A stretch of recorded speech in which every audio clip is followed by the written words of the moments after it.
Okay, let's dive into something we've all felt at some point, that uncomfortable, tight feeling in your stomach. We're talking about gas and bloating.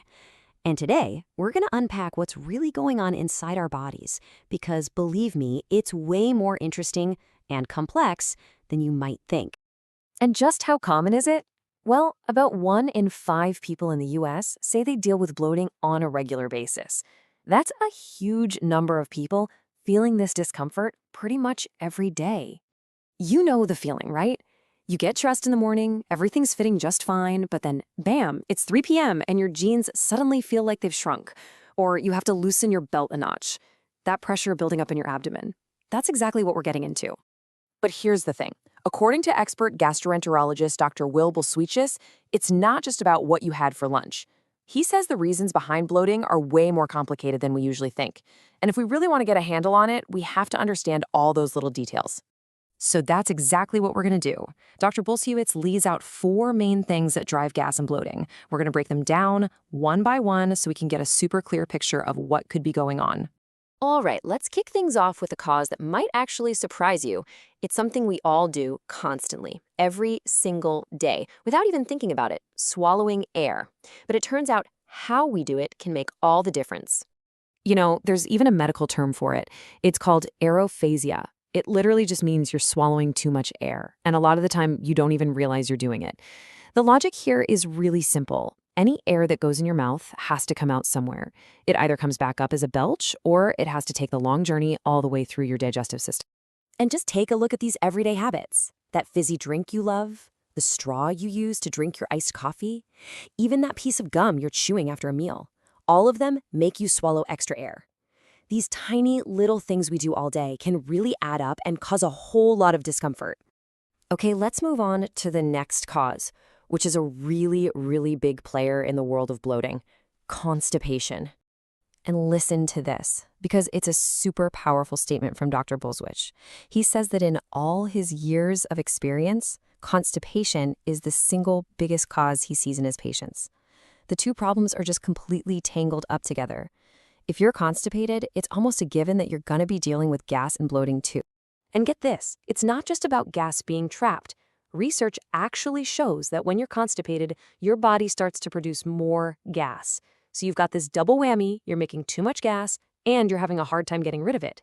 It's basically the perfect storm for feeling awful.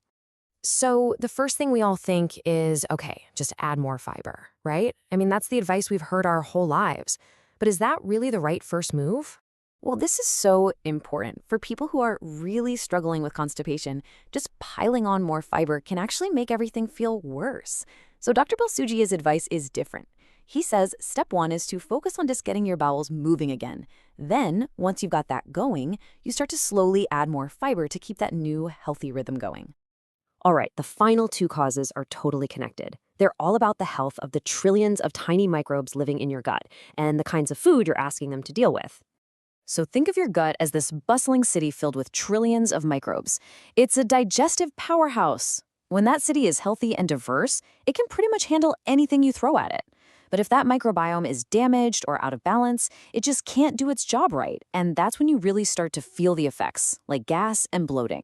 So when it comes to specific foods, Dr. Bulsiewicz says there are 2 main culprits to look at first if you're dealing with constant bloating. The first place he tells his patients to investigate is their intake of artificial sweeteners and non-fermented dairy. You know, a lot of us think artificial sweeteners are no big deal because they don't have calories, but our bodies don't actually absorb them. Instead, they travel all the way down to our gut, where our microbes have a feast. This fermentation process can directly lead to gas, bloating, and sometimes even diarrhea. Next up is dairy. And what we're really talking about here is a specific sugar called lactose. It's the natural carbohydrate you find in milk and other dairy products. Okay, get ready for this, because this number is wild. An estimated 70%, that's 70%, of the entire world's population is lactose intolerant. That means the vast majority of people on Earth don't have the enzyme they need to digest dairy properly, which, as you can guess, can cause all sorts of digestive trouble. But, and this is a big but, not all dairy is the same. The key here is fermentation. In things like hard cheeses, yogurt, or kefir, the live microbes have already done the work for you. They've eaten up most of that tricky lactose. But in non-fermented dairy, like a glass of milk or soft cheeses, all that lactose is still there. Whew, okay. We've covered the 4 main causes. So now for the most important part. What can you actually do with all this info? How do you put it into practice? Well, it really starts with becoming a little bit of a detective about your own body. Start asking yourself these questions. Think about your habits. Are you a gum chewer? Do you eat really fast? Then be honest about your digestive health. Are things moving regularly? And what about your diet? How much artificial sweetener or dairy are you really having? Answering these can give you a pretty good idea of where to start. This brings us to a super common problem.